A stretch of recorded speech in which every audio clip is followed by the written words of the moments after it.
Halo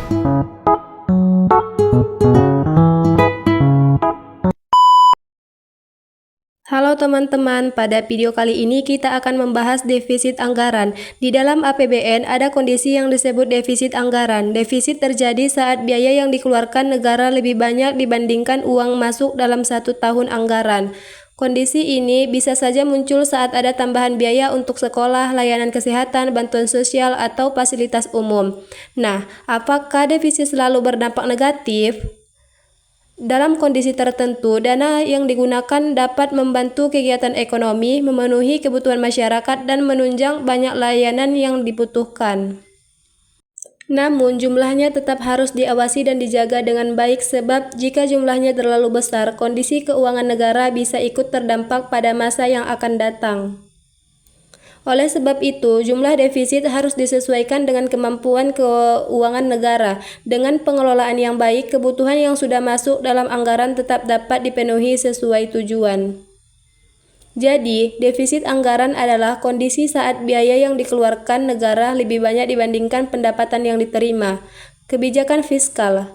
Dengar kata itu, mungkin kamu langsung bayangin nih orang-orang pakai jas rapat di ruangan megah ngomongin hal-hal bikin kepala pusing. Tapi tenang, di sini kita akan bahas bareng-bareng mengenai apa sih itu kebijakan fiskal, mulai dari pengertian kebijakan fiskal, instrumen kebijakan fiskal, jenis-jenis kebijakan fiskal. Oke teman-teman, biar makin kebayang, kita mulai dari analogi yang dekat sama kita ya.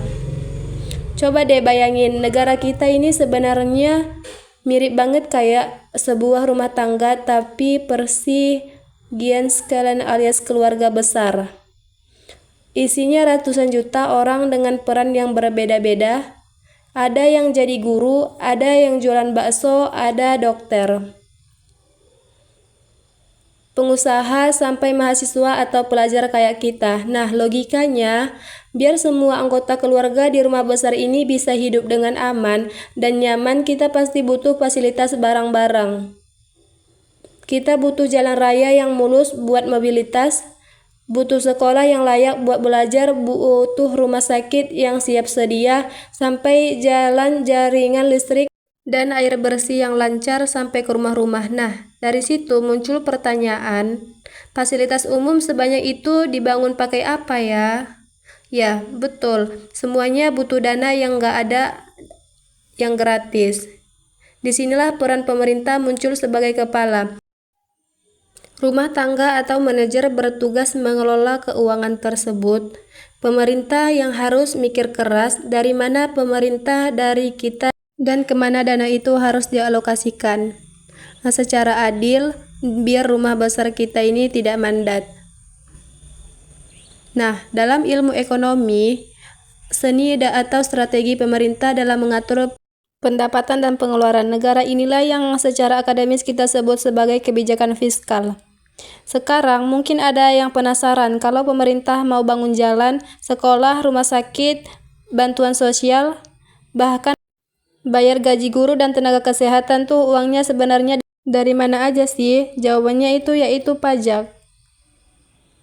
Jangan langsung takut waktu dengar kata pajak. Banyak orang kalau dengar kata pajak tuh langsung mikir, waduh bayar lagi, padahal sebenarnya konsep pajak tuh sebenarnya sederhana banget.